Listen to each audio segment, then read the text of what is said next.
दोस्तों, ब्रेन एक ऐसा कल्प वृक्ष है, आप इससे जो मांगेंगे वो सब मिलेगा। बस जरूरत है तो सही टेक्निक के साथ ब्रेन को थोड़ा सा सही ढंग से ट्रेनिंग देने की। और इस बात को साबित किया अमेरिका में जन्मी कॉन्टेस्ट क्वीन कहे जाने वाली हेलेन हेड्सल ने, जिन्होंने अपनी लाइफ में 5000 से ज्यादा कॉन्टेस्ट में पार्टिसिपेट किया और हर कॉन्टेस्ट में हेलेन को जीत हासिल हुई।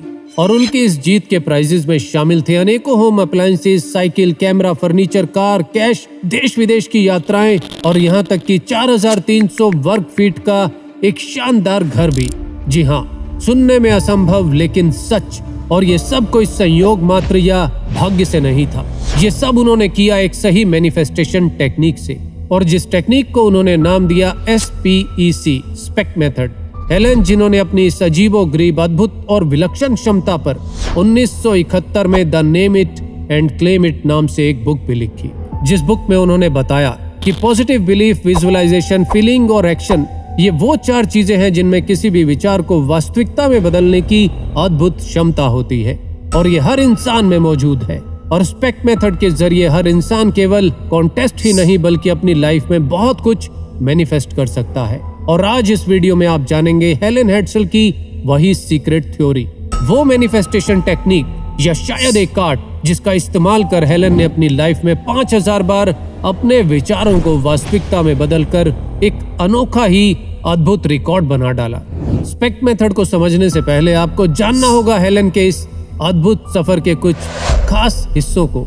हेलेन के इस अनोखे सफर की शुरुआत हुई 1958 से, जब उन्होंने नॉर्मन विंसेंट पील की लिखी book the power of positive thinking को पहली बार पढ़ा। और हेलेन अपनी सफलता का पूरा क्रेडिट इसी बुक को देती है। इस बुक में सबसे ज्यादा जिस बात ने उन्हें प्रभावित किया वो थी कि आप जो भी चाहते हैं वो पा सकते हैं, बशर्ते आपको ये एकदम स्पष्ट हो कि आप चाहते क्या हैं, और बस फिर आप उसे होते हुए फील करें। वो इससे इतना प्रभावित हुई कि उन्होंने तुरंत अपने हस्बैंड को ये बात बताई और पूछा कि आप अपनी कोई इच्छा बताओ कि आपको क्या चाहिए। उनके हस्बैंड के हाथ में उस समय एक न्यूज़पेपर था। उनके हस्बैंड ने न्यूज़पेपर में हेलेन को एक कोका कोला का कॉन्टेस्ट दिखाते हुए कहा कि वो अपनी बोट के लिए इस कॉन्टेस्ट में जीतने पर मिलने वाली इस मोटर को पाना चाहते हैं, और जिसके लिए इस कॉन्टेस्ट में पार्टिसिपेट करने वाले को 25 शब्दों में ये बताना होगा कि कोका कोला क्यों पीनी चाहिए। हेलेन के लिए कोका कोला के बारे में कुछ लिखना थोड़ा मुश्किल था, क्योंकि वो खुद कोका कोला नहीं पीती थी। फिर उन्होंने अपने पति को उस बोट में कोका कोला पीते हुए इमेजिन किया और 25 शब्दों में एक स्लोगन लिखकर पोस्ट कर दिया, और विजेता घोषित होने तक पूरे विश्वास और इमोशंस के साथ हर दिन वो अपनी जीत को विजुअलाइज करने लगी। उन्हें इस बात पर पूरा यकीन था कि वो जीत जाएंगी, और हुआ भी वही। वो ये प्रतियोगिता जीत गई। इसके बाद उन्होंने अपने बेटे के लिए एक साइकिल मैनिफेस्ट की, फिर डिज्नीलैंड का ट्रिप, और फिर ये सिलसिला तेजी से चलने लगा। हेलेन ने कुछ ही वर्षों में हजारों कॉन्टेस्ट जीतकर ये साबित कर दिया कि anything the mind can conceive and believe it can achieve.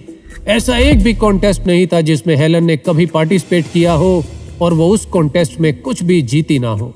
यहाँ तक कि कई बार उनके पति और बच्चों ने भी इसी टेक्निक के माध्यम से कई कॉन्टेस्ट जीतने में कामयाबी हासिल की।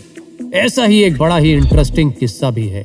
ये बात है जब हेलेन की उम्र 40 वर्ष होने में केवल 6 महीने बचे थे। हेलेन अपने 40वें जन्मदिन को स्पेशल बनाना चाहती थी, जिसके लिए हेलेन ने सोचा कि कितना अच्छा हो अगर वो अपने 40वें जन्मदिन पर अपने पति के साथ पेरिस घूमने के लिए जा सके।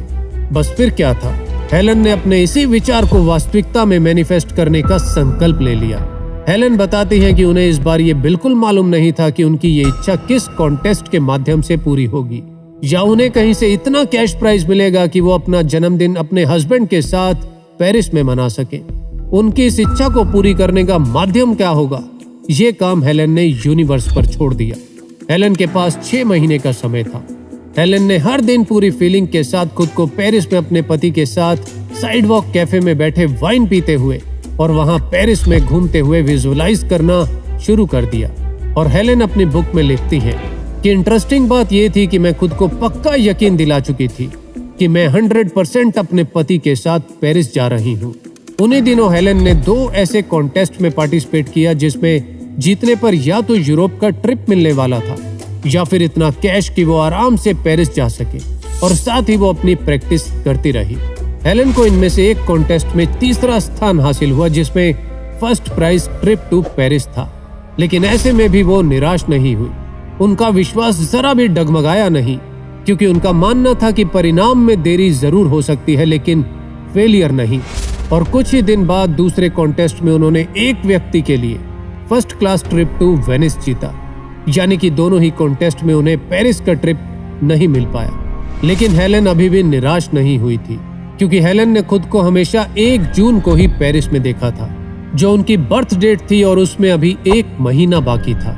और उन्हें अपने मैनिफेस्टेशन पर इतना अटूट यकीन था कि उन्होंने अपने पासपोर्ट के साथ पेरिस जाने की सारी तैयारी भी पूरी कर ली थी। लेकिन हेलेन इस बार इतना तो जरूर जान चुकी थी कि इस बार उन्हें ये ट्रिप किसी अन्य माध्यम से मिलने वाला है। तभी उन्हें पता चला कि उनके बेटे ने एक कॉन्टेस्ट में 2 व्यक्तियों के लिए first class trip to New York जीता है, और उसके बाद उनके पति के पार्टिसिपेट किए गए एक कॉन्टेस्ट का रिजल्ट भी आ गया, जिसमें उनके पति ने first class trip to Italy जीता था। हेलेन और उसके पति यूनिवर्स का इशारा समझ चुके थे। अब उनके पास 2 प्राइजेस थे, एक first class trip to New York, जहां जाने से उनके होम टाउन टेक्सास और यूरोप के बीच की आधी दूरी तय हो सकती थी, और दूसरा first class trip to Italy.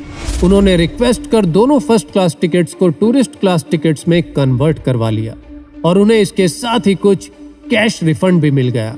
और फिर वे अपने बेटे के साथ पहले न्यूयॉर्क गए और वहां से फिर पेरिस चले गए। और 1 जून हेलेन पेरिस में अपने पति के साथ साइड वॉक कैफे में बैठे वाइन पीते हुए अपना बर्थडे सेलिब्रेट कर रही थी। ये होती है पावर एक सही मेथड से मैनिफेस्टेशन की। हेलेन ने अपने इस सीक्रेट को कभी भी लोगों से छुपाया नहीं। वो इस पर लोगों को लेक्चर देती, उन्हें सिखाती कि कैसे उनकी लाइफ में मैनिफेस्टेड हर चीज उनके पॉजिटिव विचारों और अटूट विश्वास का ही परिणाम है। चलिए अब जानते हैं हेलेन हेड्सल के उस स्पेशल सीक्रेट के बारे में, जिसने उनके लिए हर बार काम किया और जिसे उन्होंने नाम दिया स्पेक मेथड, यानी कि selected, projected, expected and collected. Step 1, selected. सबसे पहले आपको अपनी उस इच्छा यानी अपनी उस डिजायर को चुनना है जिसे आप पूरा करना चाहते हैं, यानी कि वो एक विचार जिसे आप वास्तविकता में बदलना चाहते हैं। वो कुछ भी हो सकता है, हैप्पी रिलेशनशिप, एक नई कार, नई जॉब, अच्छी सैलरी, कुछ भी। और साथ ही उस डिजायर को जितना हो सके उतनी ज्यादा डिटेल में उसके बारे में सोचें, जैसे हेलेन ने अपने 40वें जन्मदिन को डिटेल में सोचा था। नेपोलियन हिल का कहना था कि हर अचीवमेंट का स्टार्टिंग पॉइंट एक डिजायर होती है। स्ट्रॉन्ग डिजायर अच्छे रिजल्ट्स देती है और वीक डिजायर हमेशा वीक रिजल्ट्स देती है। स्ट्रॉन्ग डिजायर जैसे 40वां जन्मदिन हेलेन के लिए बेहद खास था और जिसे वो यादगार बनाना चाहती थी। लेकिन मैनिफेस्ट करने के लिए किसी एक लक्ष्य या इच्छा को चुनते हुए इस बात का ध्यान भी जरूर रखें कि ऐसी कोई भी डिजायर ना चुने जिसके पूरा होने पर स्वयं आपको ही भरोसा ना हो। इस टेक्निक के शुरुआती सफर में पहले छोटी छोटी इच्छाओं से मैनिफेस्ट करने की कोशिश करें, क्योंकि जब आप अपनी कुछ छोटी छोटी डिजायर्स को इस टेक्निक के माध्यम से पूरा करने में कामयाबी पालेंगे तो आपके ब्रेन को इस टेक्निक पर विश्वास हो जाएगा, आपको खुद पर विश्वास हो जाएगा। फिर आप धीरे धीरे अपनी बड़ी इच्छाओं के लिए इस मैनिफेस्टेशन टेक्निक को इस्तेमाल कर सकते हैं। ये बिल्कुल वैसे ही है जैसे जिम में मसल्स और स्ट्रेंथ एक दिन में नहीं बनते। शुरुआत हमेशा हल्के वेट से करनी पड़ती है, फिर निरंतर प्रैक्टिस से धीरे धीरे आप बड़े वेट भी उठाने लगते हैं। हेलेन ने भी छोटी छोटी चीजों को मैनिफेस्ट करने से अपनी शुरुआत की थी और जब उनका ब्रेन ट्रेंड हो गया तो उन्होंने 4300 वर्ग फीट का एक घर तक इसी टेक्निक से मैनिफेस्ट करने में कामयाबी हासिल की। अपने गोल या डिजायर को निश्चित करने के बाद बारी आती है स्टेप 2 यानी प्रोजेक्टेड। इस सेकंड स्टेप में आपको योगा, ब्रीदिंग या मैनिफेस्टेशन करते हुए पूरी तरह से पॉजिटिविटी के साथ इमोशनली अपनी उस इच्छा के साथ जुड़कर हर दिन कुछ मिनट के लिए ऐसे विजुअलाइज करना है कि आपकी जो भी इच्छा है वो वर्तमान में पूरी हो चुकी है और आपने उसे पा लिया है। जैसे हेलेन ट्रिप टू पेरिस को मैनिफेस्ट करने के दौरान पूरी पॉजिटिविटी और अटूट विश्वास के साथ हर दिन कुछ समय के लिए खुद को अपने हस्बैंड के साथ पेरिस के एक साइड वॉक कैफे में बैठे वाइन पीते हुए वहां की मार्केट में घूमते हुए विजुअलाइज करती थी। बस अपने ब्रेन में ऐसे सीन क्रिएट करें कि आपकी वो इच्छा पूरी हो गई है और शुरुआत में इस बात की चिंता ना करें कि आप सही कर रहे हैं या नहीं, क्योंकि जरूरी यह है कि आप कितनी गहराई से अपनी उस इच्छा के साथ जुड़कर उसे विजुअलाइज कर पाते हैं। जितना ज्यादा पॉजिटिविटी के साथ आप अपनी इच्छा के साथ इमोशनली जुड़ पाएंगे, उतनी ही जल्दी आपकी इच्छा के मैनिफेस्ट होने के चांस बढ़ जाएंगे। Step 3, expected. इस स्टेप में आपको अपनी उस इच्छा से जुड़े सभी डाउट्स को बाहर निकाल देना है और दिमाग में उस इच्छा के प्रति किसी भी तरह के नकारात्मक विचार, कोई नकारात्मक फीलिंग या कोई शंका नहीं रखनी है। क्योंकि यदि आपके मन में उस इच्छा को लेकर कोई शंका है तो वो इच्छा कभी भी पूरी नहीं हो सकती, क्योंकि जहां शंका होती है वहां संभावनाएं कमजोर पड़ जाती हैं।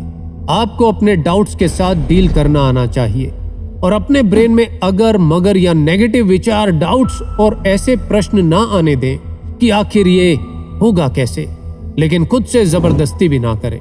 अब इंसानी दिमाग जिसने कभी मैनिफेस्टेशन की पावर को अनुभव ही ना किया हो, तो ऐसे में कभी कभार अगर मगर के साथ कुछ शंका और प्रश्न दिमाग में उत्पन्न होना स्वाभाविक है। लेकिन ऐसी भावनाओं के साथ जुड़ने की गलती ना करें, बस उन्हें बहती नदी की तरह देखें और बह जाने दें। यदि मैनिफेस्ट होने में समय लग रहा है तो अपने विश्वास को डगमगाने ना दें और भरोसा रखें कि भले ही उस इच्छा को पूरी होने में थोड़ा समय ज्यादा लगे, लेकिन वो इच्छा पूरी जरूर होगी। एलन के दिमाग में जब पहली बार इस विचार ने जन्म लिया कि वो अपना 40वां जन्मदिन पेरिस में मनाएंगी, तो वो नहीं जानती थी कि ये विचार वास्तविकता में कैसे बदलेगा। जब वो दोनों कॉन्टेस्ट में ट्रिप टू पेरिस को नहीं जीत पाई, तब भी उनका विश्वास डगमगाया नहीं और उन्होंने पेरिस जाने की अपनी पूरी तैयारी पर फोकस किया। और अचानक परिस्थितियां बदलने लगी, रास्ते खुलने लगे।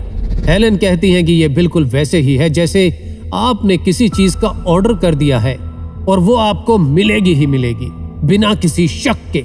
अब बारी आती है स्टेप 4, कलेक्टेड। आपको अपनी उस इच्छा को मैनिफेस्ट करने के लिए कुछ छोटे छोटे स्टेप्स लेने हैं। सबसे पहले आपको उस इच्छा के एंड रिजल्ट पर फोकस करना है, यानी कि आप जो भी मैनिफेस्ट कर रहे हैं, आपकी वो इच्छा पूरी हो गई है। और इच्छा पूरी होने के बाद आपको जो खुशी मिल सकती है, उसे वैसे ही हर दिन फील करना है। वो इच्छा कैसे मैनिफेस्ट होगी इसके बारे में बिल्कुल भी नहीं सोचना है, क्योंकि यकीन सबसे जरूरी है। एलन का कहना था कि उन्होंने कभी भी इस बारे में नहीं सोचा कि जिस कॉन्टेस्ट में वो पार्टिसिपेट कर रही हैं वो कितना बड़ा है, कितने लोग उसमें पार्टिसिपेट करेंगे। एलन बस उस कॉन्टेस्ट में पार्टिसिपेट करती और उसके बाद हर दिन अपनी इस टेक्निक से विजुअलाइज करते हुए अपनी इच्छा को निरंतर पॉजिटिव एनर्जी देती रहती और बिना शंका 100% यकीन के साथ अपनी इच्छा पूरी होने का इंतजार करती। और इसी तरह सालों साल वो हर कॉन्टेस्ट जीतती गई। इसीलिए यदि आप किसी इच्छा को मैनिफेस्ट कर रहे हैं तो उस पर यकीन करें, और यदि आपका यकीन अटूट है और विचार पॉजिटिव, तो आपकी वो इच्छा देर सवेर जरूर पूरी होगी। दोस्तों, ऐसी ही लाइफ चेंजिंग वीडियोस के लिए जीवीजी के साथ जुड़े रहें, अपने सुझाव भेजते रहें और विचारों को वास्तविकता में बदलने वाले इस ज्ञान को और भीतर के अद्भुत ब्रह्मांड को आइए मिलकर खोजें। धन्यवाद।